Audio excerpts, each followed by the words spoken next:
نستغفره ونؤمن به ونتوكل عليه ونعوذ بالله من شرور أنفسنا ومن سيئات أعمالنا من يهد الله فلا مضل له ومن يضلله فلا هادي له ونشهد أن لا إله إلا الله وحده لا شريك له ونشهد أن محمدا عبده ورسوله أرسله بالحق بشيرا ونذيرا وداعيا إلى الله بإذنه وسراجا منيرا قال الله تعالى في كلامه المجيد والفرقان الحميد أعوذ بالله من الشيطان الرجيم بسم الله الرحمن الرحيم إن الذين قالوا ربنا الله ثم استقاموا تتنزل عليهم الملائكة ألا تخافوا ولا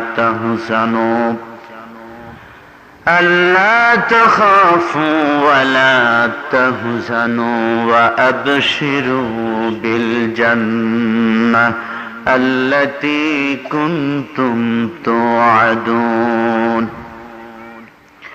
وقال النبي صلى الله عليه وسلم لم تضلوا ما تمسكتم بهما كتاب الله وسنة رسوله أو كما قال عليه الصلاة والسلام وقال الله تعالى في شان حبيبه إن الله وملائكته يصلون على النبي يا أيها الذين آمنوا صلوا عليه وسلموا تسليما اللهم صل على سيدنا ونبينا وشفيعنا وحبيبنا مولانا محمد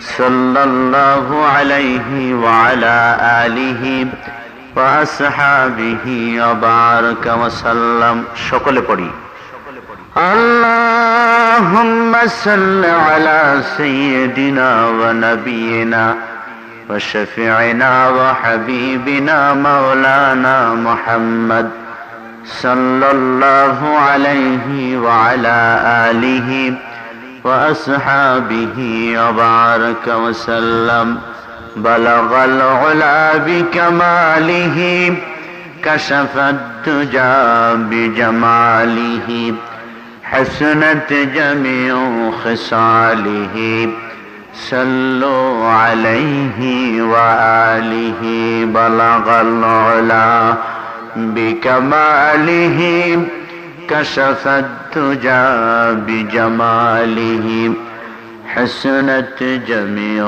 خصاله صلوا عليه وآله مغرب کی وادیوں میں گونجیا جو ہمارے مغرب کی وادیوں میں گونجیا جو ہمارے تھمتا نہ تھا کسی سے سل روا ہمارا بلغ العلا بکمالہ کشف الدجى بجماله حسنت جميع خصاله صلوا عليه وآله যাদের ভয়ে নত হয়ে থাকত সকল বেঈমান সেই বীরেরা কইরে তোরা,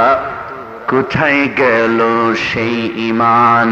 বালাগাল উলা বিকামালিহি কাশাফাদ দুজা বিজামালিহি হাসনাত জামিউ খিসালিহি সাল্লু আলাইহি ওয়া আলিহি। বারে বারে জ্বালাও বাতি, হয়তো বাতি জ্বলবে না। বারে বারে জ্বালাও বাতি, হয়তো বাতি জ্বলবে না। তাই বলে তো ভীরুর মতো বসে থাকা চলবে না। বালাগাল উলা বিকামালিহি কাশাফাদ দুজা বিজামালিহি হাসনাত জামিউ খিসালিহি সাল্লু আলাইহি ওয়া আলিহি। বালাগাল উলা বিকামালিহি কাশাফাদ দুজা বিজামালিহি হাসনাত জামিউ খিসালিহি সাল্লু আলাইহি ওয়া আলিহি। আলহামদুলিল্লাহ। রাজশাহী ব্যতিক্রম ধর্মী এবং ঐতিহ্যবাহী ইসলামী শিক্ষা প্রতিষ্ঠান জামিয়া দারুল উসওয়ার পক্ষ থেকে আয়োজিত আজকের ইসলামী সম্মেলনের মুহতারাম সভাপতি মুআজ্জাজ উলামায়ে কেরাম, সামনে বসা দূর দূরান্ত থেকে আগত দিন পিপাসু ইসলাম প্রিয় মুসলমান ভাইরা, আল্লাহ রাব্বুল আলামিন আপনাকে আমাকে যারা আমরা উপস্থিত হয়েছি আমাদেরকে পৃথিবীর অন্যান্য ঝামেলা থেকে মুক্ত করে আল্লাহর দ্বীনের কথা শোনার জন্য, আল্লাহর দ্বীন বুঝার জন্য এখানে একত্রিত করেছেন, আসার ব্যবস্থা করেছেন, বসার মতো ধৈর্য মানসিকতা তৈরি করেছেন। সে আল্লাহ রাব্বুল আলামিনের দরবারে শুকরিয়া জানাই আলহামদুলিল্লাহ। যারা পিছনে যে গোটা গোটা অবস্থায় বসা, আমি ভাইদেরকে একটু অনুরোধ করবো আপনারা সামনে চলে আসেন। এই পাশে যারা সাইডে বসা আপনারাও যদি একটু সামনে একটু সুশৃঙ্খল প্রশিক্ষণ প্রাপ্ত বাহিনীর মতো বসবেন। এবং মুসলমানেরা সবসময় ট্রেনিং প্রাপ্ত একটা বাহিনীর মতোই সবসময় চলাফেরা করে, ঠিক কিনা জোরে বলেন? তাদেরকে যখন যা কমান্ড করা হয় মুসলমানরা তখন সেই কমান্ড ফলো করতে তারা নির্দ্বিধায় রাজি থাকে। যারা পিছনে বসা সাইডে বসা আপনারা সামনে জায়গাটা পূরণ করে একটু জমজমাট অবস্থায় বসবেন, তাতে করে আলোচনা যিনি করবেন এবং আলোচনা যারা শুনবে উভয়েরই একটু স্বতঃস্ফূর্ততা বাড়বে,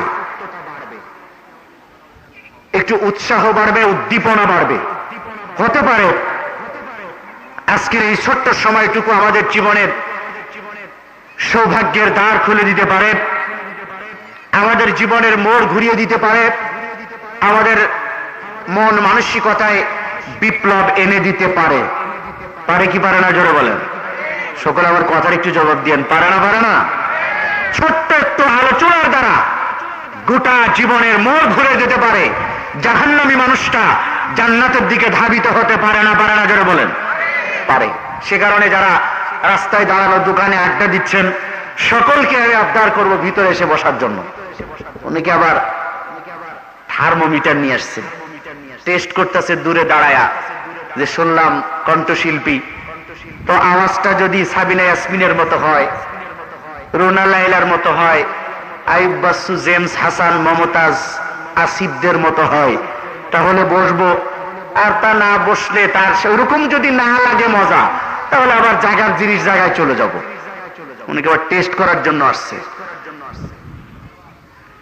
কণ্ঠ যত খারাপই হোক, আলোচকের আলোচনা যত খারাপই হোক, আল্লাহর আসমানের নিচে জমিনের উপরে কোরআন এবং হাদিসের কথা যেখানে আলোচনা করা হয়, এর চেয়ে দামি অনুষ্ঠান, এর চেয়ে মজাদার, এর চেয়ে টেস্টফুল অনুষ্ঠান পৃথিবীতে আর একটিও নাই, ঠিক কিনা জোরে বলেন? সুতরাং যারা মুসলমান, যাদের কাছে কোরআনের গুরুত্ব আছে, যাদের কাছে কোরআনে কারিমের ইজ্জত আছে, সম্মান আছে, তাদের কাছে কোরআনের কথা ভালো লাগতে বাধ্য। তাদের কাছে কোরআনের কথা মজা না লেগে পারার কথা নয়, ঠিক কিনা বলেন? সুতরাং যারাই বাইরে থাকবেন সকলের কাছে আবদার করব, যারা মুসলমান অবশ্যই তাদেরকে কোরআন এখানে ডেকে আনবে, এটাই স্বাভাবিক কথা।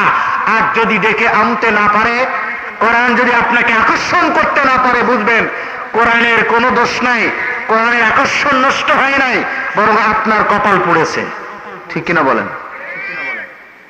যারা বাহিরে দাঁড়ানো তাদের কাছে আবদার রাখলাম, আসুন আমরা দু চারটি কথা এখান থেকে শুনবো। বাংলাদেশের বহু নামি দামি ওলামায়ে কেরাম এখানে এসেছেন, ওনারা আপনাদেরকে জ্ঞান গর্ভ আলোচনা শোনাবেন। তাদের কাছ থেকে আলোচনা শুনে আমরা সকলের দ্বীনের বুঝ নিয়ে আমাদের জীবনের মোড় ঘুরিয়ে আমরা হেদায়েতের পথ পাবো। আল্লাহ আমাদেরকে সেই ব্যবস্থা করে দিন, সকলে বলেন আমিন। আরো জোরে বলেন আমিন। বাড়ি থেকে মাহফিল শোনার জন্য যেই বান্দাগুলা হাঁটি হাঁটি পা পা করে মাহফিলের উদ্দেশ্যে রওনা দেয়, আল্লাহ রাব্বুল আলামিন এই মাহফিলগামী বান্দার পিছনে একদল রহমতের ফেরেশতা লাগায় দেয়। ফেরেশতারা বান্দার ডাইনে বামে পিছনে সামনে সমস্ত জায়গা থেকে গার্ড অফ অনার দিতে থাকে, বান্দাকে গার্ড দিয়ে মাহফিল পর্যন্ত পৌঁছে দেয়। ফেরেশতাদেরকে নির্দেশ দেওয়া হয়, আমার বান্দা বাড়ি থেকে মাহফিল পর্যন্ত পৌঁছতে যতগুলি কদম ফেলবে আর যতগুলি কদম উঠাবে, আমার বান্দার আমল নামায় 10টি করে নেকি লিখে দাও। বান্দা যখন মাহফিলের মধ্যে পৌঁছে যায়, অবস্থান যখন গ্রহণ করে, আলোচনা যখন শুনতে শুরু করে, ফেরেশতারা আল্লাহর দরবারে গিয়ে আরজি করে, রব্বুল আলামিন তোমার বান্দা বাড়ি থেকে রওনা দিয়ে মাহফিল পর্যন্ত পৌঁছেছে, তার আমল নামায় 10টি করে নেকি আমরা লিখেছি প্রতিটা কদমে কদমে। এখন তোমার বান্দা মাহফিলের মধ্যে বসা, আলোচনা চলছে, আলোচনা শুনতেছে। এখন আমাদের দায়িত্ব, আমাদের ডিউটি, আমাদের কর্তব্য কি শেষ হয়ে গেল? আল্লাহ রাব্বুল আলামিন বলেন, ফেরেশতারা এত সকালে তোমাদের ডিউটি, তোমাদের দায়িত্ব শেষ হয়ে যায় নাই, বরং বাড়ি থেকে মাহফিল পর্যন্ত পৌঁছতে বান্দার আমল নামায় প্রতিটা কদমে কদমে 10টি করে নেকি লিখেছ। এখন আমার বান্দা যতক্ষণ পর্যন্ত মাহফিলের মধ্যে বসা থাকবে, আলোচনা শুনবে, বান্দার শ্বাস এবং প্রশ্বাসের সাথে আমি রব্বুল আলামিন আরো 10টি করে নেকি বাজেট করে দিলাম। লস হবে কি? লস হবে?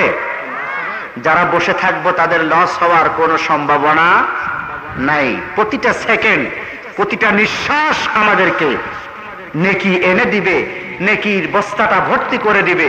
জোরে বলেন সুবহানাল্লাহ। আমি কোরআনে কারিম থেকে একটি আয়াতে কারিমে তেলাওয়াত করেছি, আল্লাহ রাসূলের জবানের অসংখ্য হাদিস থেকে একটি ছোট্ট হাদিস তেলাওয়াত করেছি। এর আলোকে আমার বুঝ অনুযায়ী এলোমেলো ভাবে, কাঁচা পাকা ভাবে 2-4টি কথা বলার চেষ্টা করব ইনশাআল্লাহ। তার আগে আমি যে কথাগুলো বলতে চাই সেটা হলো, বর্তমানে বা অনেক আগ থেকে ওলামায়ে কেরাম, প্রচলিত ওয়াইজিলে কেরাম যে জাতীয় কথা বলেন, যে জাতীয় নসিহত করে থাকেন, আমি চেষ্টা করি এই প্রচলিত কথা থেকে একটু ভিন্ন কথা বলার, ভিন্ন কথা, ভিন্ন গান, ভিন্ন সুর করার চেষ্টা করি। কারণ হলো আমাদের আলোচনা থেকে অনেক সাবজেক্ট, অনেক মুফাসসিরিনে কেরামের আলোচনা থেকে, তাফসীর থেকে অনেক সাবজেক্ট বাদ রয়ে গেছে, যেটা আজও মানুষ জানে না, আজও সাধারণ মানুষ যেটার ব্যাপারে ক্লিয়ার কোনো ধারণা তাদের আজ পর্যন্ত আসে নাই। এরকম অনেক সাবজেক্ট ইসলামের বাকি রয়ে গেছে, আছে না নাই? জনগণ আছে না নাই? ইউসুফ জুলাইখার কিসসা জানি না এমন মানুষ খুব কমই আছে। তো সেটা তো বারবার পুনরাবৃত্তি করার কোনো দরকার নেই। ইসলামের ওয়াকিয়া বললে, ঘটনা বললে, কাহিনী বললে ঈমান বাড়ে, কিন্তু তার মানে এই নয় যে প্রয়োজনীয় বিষয়গুলো বাদ দিয়ে সারা জীবন শুধু কিস্সা কাহিনীর আলোচনা চলতে থাকবে। শ্রোতারা কিস্সা কাহিনী শুনতে শুনতে কানতে কানতে ঘুমায়া যাবে, আর যিনি বক্তা থাকবেন তিনি মোনাজাত দিয়ে বাড়ি চলে যাবে। আদৌ আমাদের বাস্তব জীবনের কোনো চেঞ্জ, বাস্তব জীবনের কোনো পরিবর্তন আসবে না। এই আলোচনা পরিহার করা দরকার। যুবোপযোগী আজকের জন্য, গোটা রাজশাহীর জন্য আজকের কি প্রয়োজন, আজকের কি সমাধান, কি সমস্যা, আজকের জন্য কি সলিউশন ইসলাম দেয়, কোরআন দেয়, সেই ব্যাপারেই আজকের মাহফিল আলোচনা হওয়া উচিত। ঠিক কিনা বলেন? এই সমাজের বিরাট একটি অংশ মদ ফেন্সিডিলে আসক্ত। এই সমাজের বিরাট একটি অংশ অস্ত্রে আসক্ত। পিস্তল মাথার নিচে না থাকলে ঘুম আসে না, এরকম একটা অংশ আছে না নাই সমাজে? আরো বুঝতে সহজ হয়েছে, গতকাল আজকের পেপার যারা দেখেছেন, 12 ট্রাক, কত 12 ট্রাক কার্টুন ভর্তি ভয়ঙ্কর অস্ত্র, লকেট রামচার AK-47 সহ 12 ট্রাক অস্ত্র। এটা সরকারের কোন ক্যান্টনমেন্টে পাওয়া যায় নাই, এটা সাধারণ মানুষের কাছে। সে আর এক কথা, দেশ কত উন্নত হচ্ছে, কত প্রগতি আর উন্নতির চরম শিখরে পৌঁছতেছে, তা এসব ঘটনা দ্বারা মোটামুটি অনুমান করা যায়। ঠিক কিনা? একদল অস্ত্রে আসক্ত, আর একটা বিশাল অংশ আছে যারা প্রেমে আসক্ত, নারীতে আসক্ত। হাসির জন্য বলি নাই, ক্লাস 4-এ একটা ছেলে পড়ে, ক্লাস 3-তে একটা মেয়ে পড়ে, ক্লাস 4-এ একটা মেয়ে পড়ে, ক্লাস 5-এ একটা ছেলে পড়ে, দুজনের মধ্যে ক্লাস 4-5-এই প্রেম আদান প্রদান হয় না? হয় না? পেপার পত্রিকায় আসে না? আসে না? অসংখ্য ঘটনা। তো ক্লাস 4-5 থেকেই যদি একটা ছেলে মেয়ে প্রেম আদান প্রদান করে, সেই ছেলে যখন এমপি হবে, ওসি হবে, ডিসি হবে, এমপি হওয়ার পরে এমপি হোস্টেলে বসে মদ আর নারী নিয়ে পড়ে থাকবে না তো কি অন্য কিছু আশা করা যায়? বিরাট একটি অংশ প্রেমে আসক্ত হয়ে পড়ে আছে। এইগুলা নিয়ে অনেকেই কথা বলি না, এই অংশটা নিয়ে অনেকে চিন্তাও করি না। কিবা সরকার, কিবা বিরোধী দল, কিবা হুজুররা, আর কিবা ব্যবসায়ীরা, কেউ কখনো এই অংশগুলা নিয়ে আমরা চিন্তা করি না। সমাজ একদিক থেকে চরম অধঃপতনের দিকে ধাবিত হচ্ছে, আমরা সেদিক থেকে একবারও চিন্তা করি নাই সমাজটাকে ফিরানো দরকার, সমাজটাকে একটু উদ্ধার করা দরকার, এ ব্যাপারে কেউ আমরা চিন্তা করি নাই। আমার এই যে অংশগুলোর কথা বললাম, আমরা যারা ওয়াজ নসিহত করতেছি, আমরা যারা মাদ্রাসায় পড়াচ্ছি, পড়তেছি, আমরা যারা মসজিদে খুতবা দিচ্ছি, আমাদের কথা, আমাদের পড়ানো, আমাদের পড়া, এই সংখ্যাটা বেশি হলেও শতকরা 2 থেকে 3 জন, কত সমস্ত দল, সমস্ত মত, সমস্ত ইসলামী সংগঠন মিলে আমরা 2 কি 3 জনকে কলমার দাওয়াত দিচ্ছি, জান্নাতের দাওয়াত দিচ্ছি, জাহান্নাম থেকে ফিরার কথা বলতেছি। শতকরা কতজন? আপনার প্রতিদিন টেলিভিশনের মাধ্যমে, সিনেমার মাধ্যমে, বায়োস্কোপের মাধ্যমে, বিভিন্ন মঞ্চ নাটকের মাধ্যমে এবং অন্যান্য গান, এটা সেটা হাবি জাবি বিভিন্ন ধরনের রাজনৈতিক অরাজনৈতিক সংগঠনের মাধ্যমে আজকে 95 থেকে 97 জন মানুষ জাহান্নামের পথে দাওয়াত পাচ্ছে। আর ওয়াজ নসিহত আর সব দল মিলে আমরা 3 জনকে দাওয়াত দিচ্ছি। তা আপনারাই বলুন, এ সমাজ কবে ভালো হবে? কিভাবে সম্ভব? আমি তো কোনো পথ দেখি না, জরিপে মেলে না, হিসাবে মেলে না। বন্ধুরা আমার, আল্লাহ রাব্বুল আলামিন বলেন, ইন্নাল্লাযীনা ক্বালু রাব্বুনাল্লাহু সুম্মা استقاموا تتنزل عليهم الملائكة আল্লাহ রাব্বুল আলামিন বলেন, যে মানুষগুলো এই কথার স্বীকৃতি দেয়, নিশ্চয়ই যারা বলে আমাদের প্রভু আমাদের রব হলো আল্লাহ, আমাদের মালিক আল্লাহ, আমাদের জীবনের মালিক আল্লাহ, আমাদের লালন পালন কর্তা আল্লাহ, আমাদের সৃষ্টিকর্তা আল্লাহ, আমাদের রক্ষাকর্তা আল্লাহ, আমাদের আইনদাতা আল্লাহ, এই কথাগুলো যেই মানুষ বলে সুম্মাস্তাকামু, অতঃপর যারা এই কথার উপরে স্থির থাকে, নড়াচড়া করে না, আসুক অসুবিধা আসুক সুবিধা, বিপদে পড়ুক আর আপদে পড়ুক, সকল অবস্থায় যে মানুষগুলা এই কথার উপরে যারা স্বীকৃতি দেয় এবং অটল অনড়ভাবে অবস্থান করে, আল্লাহ রাব্বুল আলামিন বলেন তাতানাজ্জালু আলাইহিমুল মালাইকা, তার উপরে সাকরাতুল মাউত যখন আসবে, মৃত্যু যখন সন্নিকটে এসে যাবে, আজরাইল আলাইহিস সালাতু ওয়াস সালাম যখন তার সম্মুখে হাজির হয়ে যাবে, বান্দা একটু টেনশন করবে, বান্দার ঠোঁট দুইটা শুকায় যাবে, মলিনতার ছাপ ফুটে উঠবে, চেহারায় চিন্তার উদ্রেক হবে। এই অবস্থা যখন সৃষ্টি হবে, যেই বান্দা দিনের উপর অটল ছিল, অনাট ছিল, পৃথিবীর কোন পরাশক্তি, পৃথিবীর কোন লোভ, পৃথিবীর কোন মোহ যাকে দিন থেকে সরাতে পারে নাই, টলাতে পারে নাই, ওই বান্দাকে ফেরেশতারা ভয় দিয়ে বলবে, আমরা তোমার কাছে এসেছি সুসংবাদ নিয়ে, লা তাখাফু ওয়া লা তাহজানু, তোমার কোনো ভয় নাই, তোমার কোনো টেনশন নাই, ভীত সন্ত্রস্ত হওয়ার কোনোই কারণ নাই, আল্লাহ রাব্বুল আলামিনের পক্ষ থেকে আমরা জান্নাতের সুসংবাদ নিয়ে এসেছি। কাদের জন্য? যারা সুম্মাস্তাকাম, আল্লাহকে আল্লাহ বলে মানার পরে, আল্লাহকে রব হিসাবে মানার পরে যারা অটল অনড় থাকে, নড়াচড়া করে না, তাদের জন্য আল্লাহ রাব্বুল আলামিন ফেরেশতা পাঠাবেন, সুসংবাদ দিবেন, জান্নাতের সুসংবাদ। জোরে বলেন সুবহানাল্লাহ।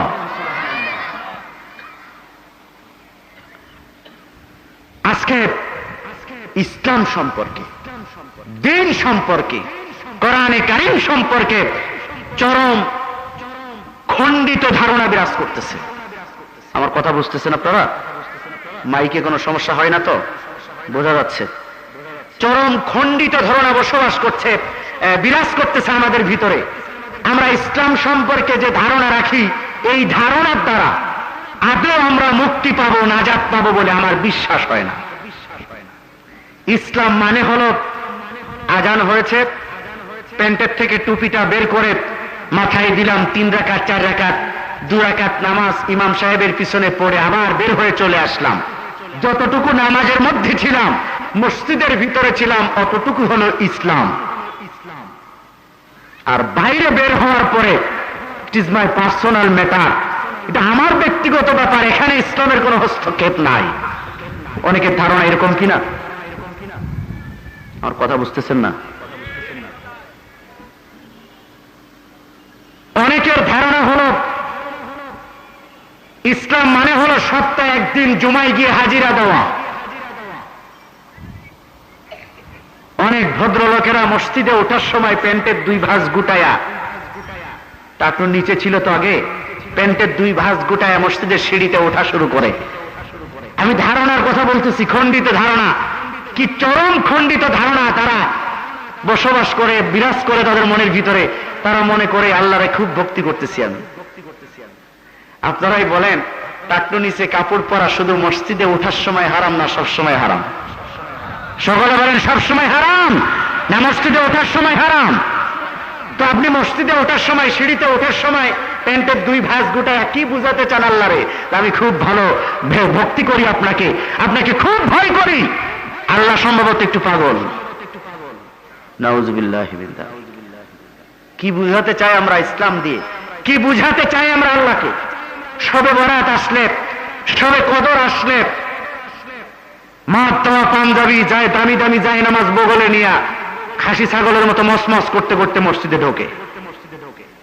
এই এদের চোটে মানে বছরে একদিনও মসজিদে খবর পাওয়া যায় নাই, শবে বরাত আসলে এদের চোটে ইমাম সাহেবও সামনে বলতে পারে না। অবস্থা এরকম কিনা অনেকটা? ধারণা হলো, আমি ধারণার কথা বলতেছি, তাদের ধারণা হলো সারা বছর খারা খারাপ কাজ করেছি তাতে কি হয়েছে, একদিনে আজকে সব মাফ করে নেব। সম্ভব? জোরে বলেন সম্ভব? আবার খারাপ বুঝেন না যে আমি শবে বরাতে শবে কদরে ইবাদত বন্দেগী করতে আপনাদের নিষেধ করি নাই, কিন্তু ধারণা পাল্টাতে হবে। সারা বছর যিনি সরকারি চাকরি করেন সকাল 9টায় আসে, 4টায় ছুটি হয়, 4টায় বাড়ি যায়। প্রতিদিন যার সরকারের খাতে হাজিরা আছে, ঈদুল ফিতর আসলে, ঈদুল আজহা আসলে সেই তো বোনাস পায় না আমি পাবো? আমি সরকারি চাকরি করি না, আমাকে কি বোনাস দিবে সরকার? খুব ভালো মানুষ বলে আমারে দিবে? সারা বছর খবর নাই, ফজরে হাজিরা নাই, জোহরে হাজিরা নাই, আসরে হাজিরা নাই, মাগরিবে এশায় হাজিরা নাই। আপনি শবে বরাতে হাজিরা দিয়ে বললেন সব মাফ করে নেব, এটা কি সম্ভব? শবে বরাত আর শবে কদরের বোনাস তাদের জন্য যাদের ফজর থেকে এশা পর্যন্ত হাজিরা আছে, এ বোনাস তাদের জন্য। জিন্দেগিতে যারা মসজিদে যায় নাই, শবে বরাত আর শবে কদরের বোনাস তাদের জন্য নয়। ধারণাগুলো পাল্টাতে হবে। ইসলামকে আমরা আনুষ্ঠানিক ধর্ম মনে করি, কথাগুলা একটু চেঞ্জ করার চেষ্টা করবেন, মানসিকভাবে ধারণাটা চেঞ্জ করার চেষ্টা করবেন। ইসলামকে আমরা আনুষ্ঠানিক ধর্ম মনে করি। প্রধানমন্ত্রী আসবে, বিশাল জনসভা, আবার কেউ রাগ করেন না, এই জনসভার শুরুতেই কালামে পাক থেকে তেলাওয়াত হয় না? হয় না? জনগণের হয় না? হয় না? সংসদ ভবনের অধিবেশনের শুরুতে কালামে পাক থেকে তেলাওয়াত হয় না? হয় না? তো জনসভার শুরুতে যেখানে কালামে পাক থেকে তেলাওয়াত হয়, তেলাওয়াতের পরে জনসভায় যা বলা হয় সব কোরআনের কথা। সংসদ অধিবেশনের পরে শুরু করার পরে যা বলা হয় সব কোরআন শরীফের কথা। টেলিভিশনের শুরুতে, অধিবেশনের শুরুতে প্রথমেই কারি সাহেব কালামে পাক থেকে তেলাওয়াত করেন অর্থসহ। এরপরে টেলিভিশনে যা অনুষ্ঠান হয় সব কোরআন হাদিসের অনুষ্ঠান। আমার ব্যক্তিগত কথা বলতেছি, কোরআনে কারিমের সাথে কোরআনকে এভাবে ব্যবহার করা, যে টেলিভিশনের মধ্যে উলঙ্গ নাচ হবে, উলঙ্গ গান হবে, সমাজকে ধ্বংস করার অনুষ্ঠান চলবে, যিনি ভিলেন থাকবেন আরামি পাঠ করবেন, তার মাথায় থাকবে টুপি, তার মুখে দেওয়া হবে দাড়ি, ইসলামকে অবমূল্যায়ন করা হবে, আর সেই টেলিভিশনের শুরুতে, অধিবেশনের শুরুতে কালামে পাক তেলাওয়াত হবে। এটা কালামে পাকের সাথে গাদ্দারি করা, প্রহসন করা, প্রতারণা ছাড়া, অবমূল্যায়ন করা ছাড়া আর কিচ্ছু নয়। কোরআনকে যেখানে সেখানে ব্যবহার করার একটা চরম প্রবণতা চলতেছে। কোরআনকে ব্যবহার করে আমরা সাধারণ মানুষগুলোকে তাদের মস্তিষ্ক কিনতেছি, ভোটের পাহাড় করতেছি, আমরা আমাদের জনসমর্থন আদায় করতেছি কোরআনে কারিম ব্যবহার করার মাধ্যমে। কোরআনে কারিম ব্যবহার হওয়ার জন্য আসে নয়, কোরআনে কারিম মানুষকে পরিচালনা করার জন্য এসেছে। ঠিক কিনা জোরে বলেন?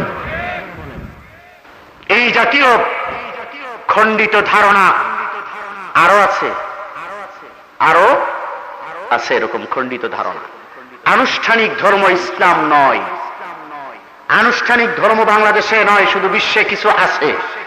12 মাসে 13টা পূজা করলে বাকি 29 দিন খবর না নিলেও চলে, হিন্দু ধর্ম পালন হয়ে যায়। ঠিক কিনা বলেন? সপ্তাহে রবিবারে গিয়া গির্জার সামনে একটু ঢুস দিলেই ধর্ম পালন হয়ে যায়, বাকি 6 দিন খবর না নিলেও চলে, খ্রিস্টান ধর্ম পালন হয়ে যায়। কিন্তু ইসলাম এরকম আনুষ্ঠানিক ধর্মের নাম নয়।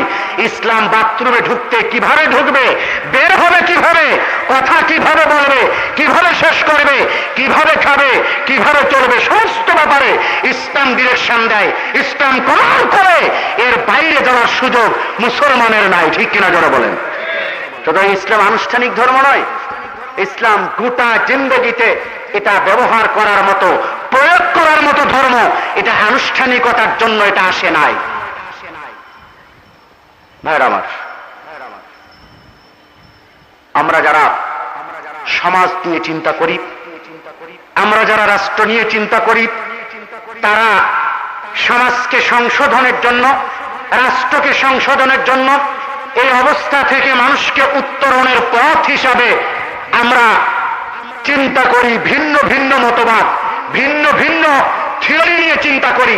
কখনো চিন্তা করি নাই যে সমাজ পরিবর্তনের জন্য কোরআন কি বলে, হাদিস কি বলে, সে ব্যাপারে আমরা কখনোই চিন্তা করি নাই। করেছি? চিন্তা না করার কারণে গণতন্ত্র আসবে, জাতীয়তাবাদ আসবে, সমাজতন্ত্র আসবে, ধর্মনিরপেক্ষতা বাড়বে। 100 বছর করে ভাগ করে করে এক একটি মতবাদের কাছে দিবেন সমাজ পরিচালনা করার জন্য, রাষ্ট্র পরিচালনা করার জন্য। কোনো দিনও কোনো মতবাদ, কোনো আদর্শ এ সমাজকে, রাষ্ট্রকে সংশোধন করতে পারবে না, ভালোভাবে পরিচালনা করতে পারবে না। কিন্তু 1 ঘন্টার জন্য কোরআনে কারিমের কাছে, হাদিসের কাছে রাষ্ট্রটা ছেড়ে দিবেন। 1 ঘন্টায় কোরআনে কারিম যদি রাষ্ট্র পরিচালনা করে, শুধু বাংলাদেশ নয়, গোটা বিশ্ব যদি 1 ঘন্টার জন্য কোরআনে কারিমের কাছে ছেড়ে দেওয়া হয়, আমার বিশ্বাস 1 ঘন্টার মধ্যে হলেও জান্নাতের কিছু বাতাস বইবে ইনশাআল্লাহ।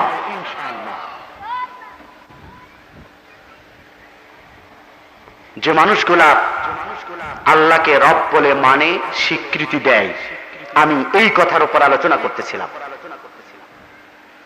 আল্লাহকে রব বলে মানি আমরা কারা?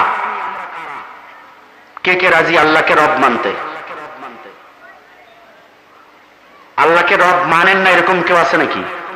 হাত যে খুব আস্তে আস্তে উঠাইলেন। আল্লাহকে যারা রব মানে, আল্লাহকে যারা প্রভু মানে, আল্লাহকে রব মানলে কি করা যায় আর কি করা যায় না, আমাদের গণ্ডিটা কোথায় গিয়ে সীমানার নোংর ফেলে, আমাদের গণ্ডিটা কোথায় গিয়ে শেষ হয়, এটা আমরা অনেক সময় চিন্তা করি নাই। চিন্তা করলেও সেটা আমলে আনার চেষ্টা করি নাই। রব শব্দের প্রায় 19টার মতো অর্থ হয়। কয়টা? তো অধিকাংশ মুফাসসিরিনে কেরাম এই 19টার ভিতর থেকে মিনিমাম 4টা অর্থকে বাছাই করেছেন, যেই 4টা অর্থের উপরে আপনাকে অবশ্যই ঈমান আনতে হবে। এই 4টা অর্থ আপনাকে মেনে নিতে হবে। যদি রবকে, আল্লাহকে রব বলে মানতে হয়, এই 4টা অর্থ অবশ্যই মানতে হবে। তা না হলে আপনি পূর্ণ গোলাম হতে পারেন নাই, আপনি আল্লাহকে পূর্ণ রব হিসাবে গ্রহণ করতে পারেন নাই। নাম্বার 1, রবের অর্থ, প্রথম নম্বর অর্থ হলো সৃষ্টিকর্তা। যারা বলেন কি? সকলে বলেন। 2 নম্বর অর্থ হলো রবের লালন পালন কর্তা বা রক্ষা কর্তা। 3 নাম্বার হলো রবের অর্থ রিজিক দাতা। 4 নাম্বার হলো আইন দাতা। অনেকে চিন্তা করতেছে, হুজুর আল্লাহ সৃষ্টিকর্তা, এটা তো মানি। আল্লাহ লালন পালন কর্তা, রক্ষা কর্তা, এটাও মানি। আল্লাহ রিজিক দিতে মাঝে মাঝে পারে, এটাও মানি। কিন্তু আল্লাহ আইন দিতে পারে, এটা তো ইম্পসিবল, এটা সম্ভব না। এই প্রযুক্তির জামানায়, এই হট্টগোলের জামানায়, যেখানে 12 ট্রাক অস্ত্র পাওয়া যায়, সেখানে আল্লাহর কোরআন এখানে কিছুই করতে পারবে না। আল্লাহর আইন দ্বারা রাষ্ট্র পরিচালনা করা আদৌ সম্ভব নয়। অনেকের ধারণার মধ্যে এটাও আর একটা খণ্ডিত ধারণা যে ইসলাম হলো এক জিনিস আর রাষ্ট্র ব্যবস্থা হলো আর এক জিনিস। ইসলাম হলো এক জিনিস, অর্থনীতি, সমাজনীতি, রাজনীতি হলো আলাদা জিনিস। ইসলাম মসজিদের ভিতরে থাকবে, আলেম ওলামারা মসজিদে খুতবা দেবে, বাড়ির থেকে যা টিফিন কেড়ে করে পাঠাবো তাই খাবে, আর যা বলতে বলবো তাই বলবো, আমাদের বাইরে কিছু বলতে পারবে না। এটাও আর একটা খণ্ডিত ধারণার কথা বললাম। সৃষ্টিকর্তা বলতে আদৌ কেউ আছে না নাই? যারা বলেন আছে না নাই? আপনি বলেন আছে, আমি বলি আছে, কিন্তু একদল শিক্ষিত জনেরা আজও মনে করে আসলে সৃষ্টিকর্তা বলতে আছে যে কথাটা বলা হয়, এটা মোল্লা মৌলবীদের বানানো কিচ্ছা কাহিনী। বন্ধুরা আমার, এই শিক্ষিত মানুষগুলো ডারউইনের একটি থিওরিতে বিশ্বাস করে। ডারউইনের থিওরি হলো পৃথিবীটা ছিল একটি পানির থালা, পানির থালার উপরে আলটিমেটলি এমনি এমনি ঢেউয়ের সৃষ্টি হয়েছে, ঢেউ হতে হতে এমনি ফেনার সৃষ্টি হয়েছে, ফেনার ভিতরে এমনি এমনি পোকামাকড়ের সৃষ্টি হয়েছে, পোকামাকড় গুলা আস্তে আস্তে রূপান্তরিত হতে হতে চেহারা বদলাতে বদলাতে ব্যাঙে রূপান্তরিত হয়েছে, ব্যাঙগুলা আস্তে আস্তে বানরে পরিণত হয়েছে, বানরগুলা লাফালাফি করতে করতে পশমগুলা ঝরে গিয়ে লেজটা পড়ে গিয়ে শেষ পর্যন্ত আমরা মানুষে পরিণত। বড় বড় ডক্টরের ডিগ্রি যাদের ঘাড়ের উপরে চাপানো, ওরা কয় যে হ্যাঁ স্যার তো ঠিকই কইছে। কারণকে জিজ্ঞেস করা হলো, আপনি যে বললেন এমনি এমনি পোকামাকড় সৃষ্টি হলো, একটা জীব কিভাবে এমনি এমনি সৃষ্টি হয়? তো উনি বললেন, পায়খানা যদি পচে যায়, দীর্ঘদিন থাকার পরে পায়খানার মধ্যে এমনি এমনি পোকার জন্ম হয় না? হয় না। তোকে মারাত্মক কথা, স্যার তো ঠিকই কইছে। হ্যাঁ, হতেই পারে। এরকম থিওরি যখন আমাদের সামনে, ইমান যাদের দুর্বল তাদের সামনে যখন এই থিওরি গুলা বলা হয়, তখন এই মানুষগুলা মনে করে আসলেই মনে হয় আল্লাহ নাই। দ্বিধাদ্বন্দ্বে পড়ে যায়, দোদুল্যমান অবস্থায় তারা পড়ে যায়।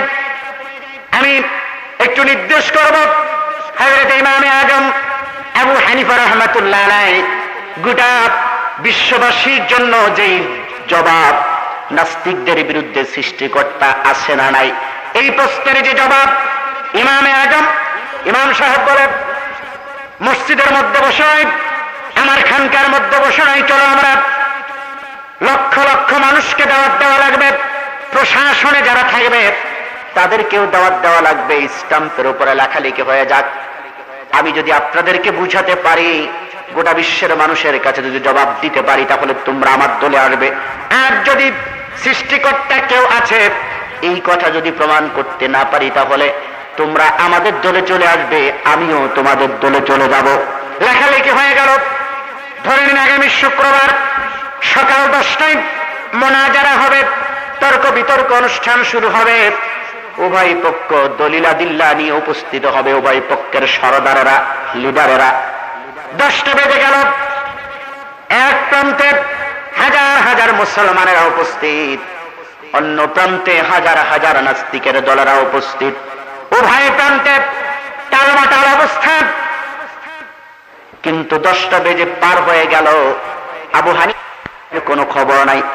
মুসলমানদের মধ্যে কেউ কেউ চিন্তা করতে লাগলো, নাস্তিকদের প্রশ্নের জবাব মনে হয় ইমাম সাহেবের জানা নাই, কি কারণে আসতেছে না। এদিক থেকে কাফের বাহিনীর মধ্যে তারা চিন্তা করতে লাগলো, আমাদের নেতাদের জবাব, প্রশ্নের জবাব ইমাম সাহেব দিতে পারবে না। হঠাৎ করে দেখা গেল, দূর থেকে দেখা যায় হযরতে ইমামে আজম আবু হানিফা রাহমাতুল্লাহ আলাইহি আসতেছে। তার চেহারার মধ্যে কোনো চিন্তা নাই, কোনো টেনশনের ছাপ তার চেহারার মধ্যে নাই। মুস্কি হাসতে হাসতে স্টেজের কাছে যখন আসলেন, প্রথমেই তাকে আঘাত করা হলো, ইমাম সাহেব আসার কথা ছিল 10টায়, দেরি করলেন কেন? সময় মতো আসতে পারেন নাই কেন? জবাব দেন আগে। তারপরে অন্য প্রশ্ন। ইমাম সাহেব বলে, নৌকা নাই, ডিঙ্গা নাই, ট্রলার নাই, লঞ্চ নাই, কিচ্ছু নাই, পারাপারের ব্যবস্থা নাই। কিছুক্ষণ পরে দেখলাম বিশাল একটি গাছ এমনি এমনি দেখলাম নদীর মধ্যে কেটে পড়ে গেল। কিছুক্ষণ পরে তাকায়া দেখলাম গাছটা 6 মিলে নেওয়া লাগলো না, এমনি এমনি কাঠ হয়ে গেল, তক্তা বের হয়ে গেল, সাইজ মতো কাঠ তৈরি হয়ে গেল। কিছুক্ষণ পরে চিন্তা করতে করতে তাকায়া দেখলাম এমনি এমনি কাঠগুলো জোড়া রাখতেছে। মিস্ত্রি লাগলো না, ইঞ্জিনিয়ার লাগলো না, কারিগর লাগলো না, হাতুড়ি বাটার লোহা লক্কড় কিছুই লাগলো না। এমনি এমনি দেখলাম বিশাল একটা নৌকা তৈরি হয়ে গেল। নৌকাটা আমার সামনে এসে ভিড়লো। নৌকার উপরে আমি চড়ে বসলাম, মাঝি লাগলো না, বৈঠা লাগলো না, পাল ওড়াতে হলো না। এমনি এমনি নৌকাটা এপার থেকে আমাকে ওপার পর্যন্ত পার করে দিয়ে গেল। নাস্তিকেরা বলে, এরপরেও কি তোমরা এই পাগলের কথা শুনবে?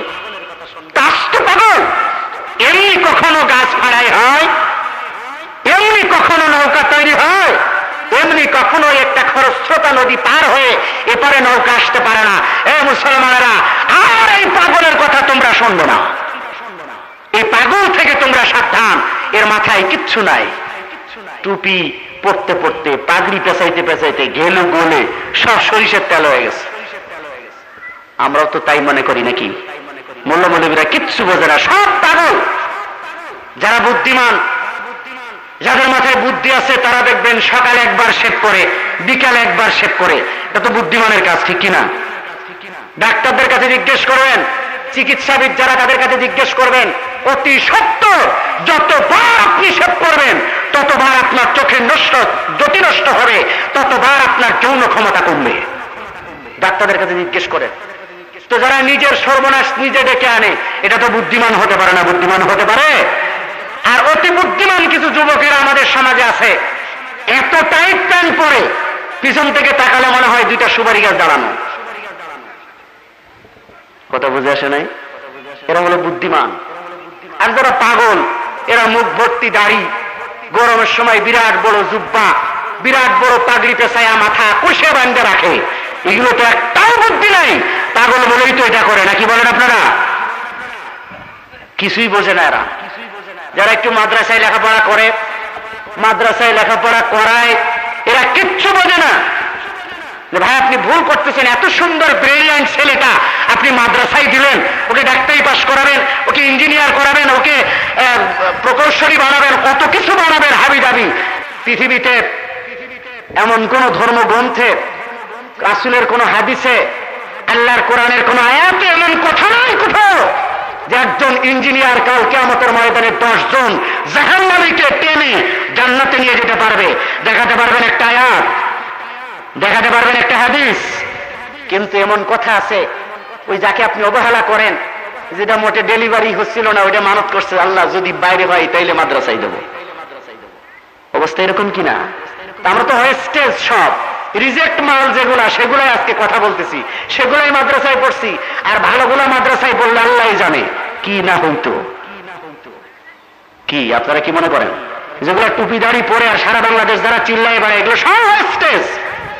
মা বাবার রিজেক্ট পোলা পান, এগুলো মোটেই হচ্ছিল না, ঠিক মতো চোখ ফোটে নাই, টাকা একদিকে যায় আর একদিকে। এইগুলা অবস্থা শুনি, এই অবস্থা আমি জানি। আরো যদি ব্রিলিয়ান্ট পোলাগুলা মাদ্রাসায় পড়তো তাহলে কি হতো আল্লাহ ভালো জানে। জোর করে আলহামদুলিল্লাহ। মাদ্রাসায় ছেলেদেরকে পড়াতেই চায় না আজকের বুদ্ধিমানেরা। ভাইরাবাদ, ইমামে আজম আবু হানিফা রাহমাতুল্লাহ আলাইহিকে পাগল বলে যখন সাব্যস্ত করা হচ্ছিল, ইমাম সাহেব বলেন, আস্তিকার একটু থামো, এমনি এমনি কিছু হয় না, এমনি এমনি একটা নৌকাও তৈরি হয় না, এমনি এমনি ছোট্ট একটা মাইকের মাইক্রোফোন পর্যন্ত তৈরি হতে পারে না, এমনি এমনি যে কিছুই হয় না, এটা তোমাদের মুখ থেকে বের করার জন্য আমি ইচ্ছা করে দেরি করে এসেছি। চিৎকার করে বলেন সুবহানাল্লাহ। এই আস্তিকেরা তোমরাই বললে এমনি এমনি কোন গাছ থেকে কাঠ তৈরি হতে পারে না, এমনি এমনি কোন কাঠ থেকে নৌকা তৈরি হতে পারে না। মিস্ত্রি ছাড়া, কারিগর ছাড়া একটা নৌকা যদি তৈরি হতে না পারে, শ্রমিক নেওয়া ছাড়া কাঠ যদি তৈরি হতে না পারে, একটি নৌকা যদি এপার থেকে ওপার পর্যন্ত না আসতে পারে, জবাব দাও এই বিশাল পৃথিবী এমনি এমনি কিভাবে তৈরি হলো? জবাব হয়েছে তো? কোন নাস্তিক থাকলে দাঁড়ান না, ক্ষমতা থাকলে আরেকটা জবাব দিয়ে দিই। আমার এলাকা, আপনাদের এলাকা আছে কিনা জানি না, দেখিনি যারা নয়নে বুঝিব তারে কেমনে, এরকম কিছু মারেফাতের ফকির আছে না নাই? আছে না নাই? আমার আব্বা যে আমাকে জন্ম দিয়েছে আমি কি দেখেছিলাম? আপনি দেখেছেন? হ্যাঁ না কোনোটাই তো আপনারা বলেন না। কয়জন সাক্ষী ছিল গ্রামে? কেউ সাক্ষী ছিল না। একজন মহিলার মুখ থেকে শুনছি, একজন মহিলার সাক্ষী। মহিলার কাছ থেকে শোনার পরে আমি বিশ্বাস করে নিলাম, হ্যাঁ মানে উনি আমার আব্বা, উনি আমার জন্মদাতা। আর এত বিশ্বাস যে আব্বার ব্যাপারে, আমার পিতার ব্যাপারে কেউ যদি একটু শব্দ করতে চায় আমি সহ্য করি না, করি। এত বিশ্বাস আমার ভিতরে জন্ম নিল। আর কিয়ামতের কি বলে পৃথিবীর প্রথম থেকে নিয়ে এই পর্যন্ত মাওলানায়ে কেরাম, আম্বিয়ায়ে কেরাম, সাহাবায়ে কেরাম আজমাইন হাজার হাজার বার বলতেছে, আল্লাহ বলতে, সৃষ্টিকর্তা বলতে একজন আছে। আর শয়তানগুলা এখনো কয় দেখি নিজের নয়নে, বুঝিব তরে কেমনে। এই জন্য কইছি পিটাবেন যতক্ষণ লড়ে অতক্ষণ। আর একটা প্রশ্নের জবাব দিয়ে যায়, যারা আল্লাহকে মানতে চায় না, পৃথিবীতে আসলে কেউ নাই, এরকম নাস্তিক এখনো পথে ঘাটে ঘুরতে ফিরতে, গাড়ির ভিতরে তর্কাতর্কি করতে শোনা যায়, পাওয়া যায়, পাওয়া যায় না, যায় না? জবাব দিবেন, প্রশ্ন করবেন আপনি আগে, যে ডিম আগে না মুরগি আগে? একজন বলেন না দেখি। কেউ বলে ডিম আগে, কেউ বলে মুরগি আগে। যদি মুরগি আগে হয় তো ডিম ছাড়া মুরগি সম্ভব, কি বলেন? আর যদি বলেন যে ডিম আগে তো মুরগি ছাড়া ডিম সম্ভব, এই তর্কের অবসান কিয়ামত পর্যন্ত সম্ভব না, হবে না। সুতরাং আপনাকে অবশ্যই এক সময় গিয়ে বলতে হবে, হয় ডিম অথবা মুরগি। কোন না কোনো সৃষ্টিকর্তা সৃষ্টি করেছিল, কোন বলে নির্দেশ দিয়েছিল, আর মুরগিটা হয়ে গিয়েছিল, এটা ছাড়া তর্কের অবসান হবে না। ঠিক কিনা জোরে বলেন? কেউ না কেউ একটাকে সৃষ্টি করেছিল। পারবেন না প্রস্তুত করতে? বন্ধু আমার, সৃষ্টিকর্তা আছে পৃথিবীতে, এমনি এমনি পৃথিবীটা সৃষ্টি হয় নাই। জোরে বলেন, সৃষ্টিকর্তা আছে না নাই? আছে, তবে তিনজন। 33 কোটি দেবতা। জোরে বলেন, একজন। জোরে বলেন, কয়জন? লাউ কানা আলিহাতুন ইল্লাল্লাহু লাফাসাদাতা। আল্লাহ ছাড়া আর কোন সৃষ্টিকর্তা যদি থাকতো, আর কোন প্রভু যদি থাকতো, পৃথিবী পরিচালনার দায়িত্বে যদি অন্য কোন খোদা থাকতো, আল্লাহ রাব্বুল আলামিন বলেন লা ফাসাদাতা, তাহলে পৃথিবীটা এত সুন্দর সাজানো পৃথিবী ধ্বংস হয়ে যেত। এক খোদাই বলতো, আমার ঘুমটা আজকে ঠিক হয় নাই, 9:30টায় সূর্য উঠবে। আর এক খোদাই বলতো, আমার শুইতে শুইতে ভাল লাগে না, রাত 4:30টায় সূর্য উঠবে। দুই খোদার মারামারি, দুই খোদা দুভাবে নির্দেশ দিত, শেষ পর্যন্ত পৃথিবীটা ধ্বংস হয়ে যেত। এরকম সুন্দরভাবে চলতো না? চলতো? আল্লাহ রাব্বুল আলামিন সৃষ্টিকর্তা। রবের 1 নম্বর অর্থ বলেছি। কয় নম্বর? আমরা এখন কি বিশ্বাস করতে পারি যে সৃষ্টিকর্তা বলতে একজন আছে না নাই? সকলের মুখ থেকে শুনতে চায়, আছে না নাই? 2 নম্বর অর্থ হল, রবের 2 নম্বর অর্থ লালন পালন করতে বা রক্ষা করতে।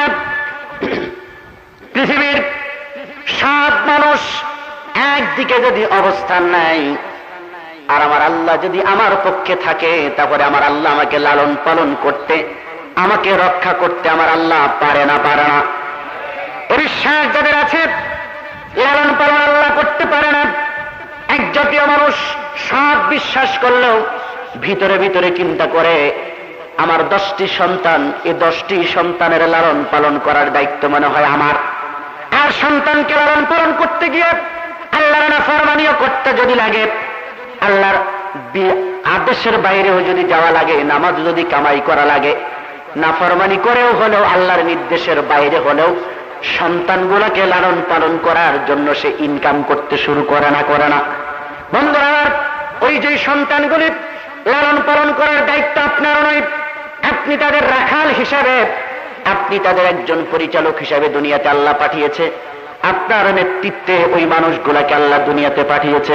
যদি বিশ্বাস করতে কষ্ট হয়, মায়ের গর্ভের মধ্যে ওই 10টি সন্তান 10 মাস 10 দিন পর্যন্ত পৃথিবীর কোন ইঞ্জেকশন, কোন স্যালাইনের দ্বারা কোন মায়ের গর্ভের বাচ্চাকে ওষুধ দিয়ে বাঁচানো হয়েছে, এরকম ইতিহাস আছে নাকি? পৃথিবীর কোন কমলার রস, আঙ্গুরের রস খাওয়া যদি বাচ্চাগুলিকে মায়ের গর্ভের মধ্যে লালন পালন করা হতো, তাহলে পৃথিবীর মানুষেরা বলতো এটা তো আমরাও পারতাম। আল্লাহ রাব্বুল আলামিন পৃথিবীর ডাক্তারদের মুখ বন্ধ করে দিয়ে অস্বাভাবিক পন্থায় মায়ের মাসিককে 10 মাস 10 দিন আগে মায়ের মাসিকটাকে বন্ধ করে দিয়ে সন্তানের নারীর সাথে ডাইরেক্ট কানেকশন করে দিয়ে আল্লাহ রাব্বুল আলামিন 10 মাস 10 দিন ধরে যদি মায়ের গর্ভের মধ্যে সন্তানটিকে লালন পালন করতে পারে, বাকি জীবনটা বুঝি ওই আল্লাহ ওই সন্তানগুলাকে লালন পালন করতে পারে না? পারে না? পারে না? জোরে বলেন, পারে না? পারে না? মায়ের গর্ভের মধ্যে আমেরিকার কাছ থেকে কয় টন রিলিফ আসছিল বাচ্চাটার জন্য?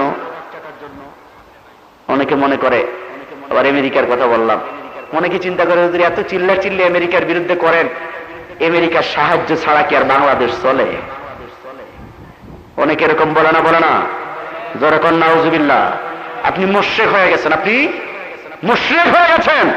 আমেরিকার সাহায্য ছাড়াও বাংলাদেশ চলে না? চলে না? কারো সাহায্য ছাড়াও বাংলাদেশ চলতে পারে না? পারে না? জোরে বলেন। আল্লাহর ভান্ডারে বুঝি 14 কোটি জনগণের খাবার দাবার নাই? আল্লাহর ভান্ডারে বুঝি এই 55,000 বর্গ মাইলের মানুষগুলোর খাবার দাবারের ব্যবস্থা আল্লাহর দরবারে আছে না নাই? জোরে বলেন, আছে। সুতরাং লালন পালন করবে আল্লাহ, তাও যদি বিশ্বাস না হয়, হাজার হাজার ফুট পানির নিচে হাজার হাজার জন্তু বসবাস করে, যে জন্তুগুলোর নাম আপনিও জানেন না, আমিও অনেকের নাম জানি না। এই জন্তুগুলার জন্য বঙ্গোপসাগরের তলদেশে আমেরিকার পক্ষ থেকে কত টন রিলিফ পাঠানো হয়েছে। কোনদিন কি জীবনে এরকম সংবাদ আপনারা শুনেছেন? কেউ কোন রিলিফ পাঠায় নাই।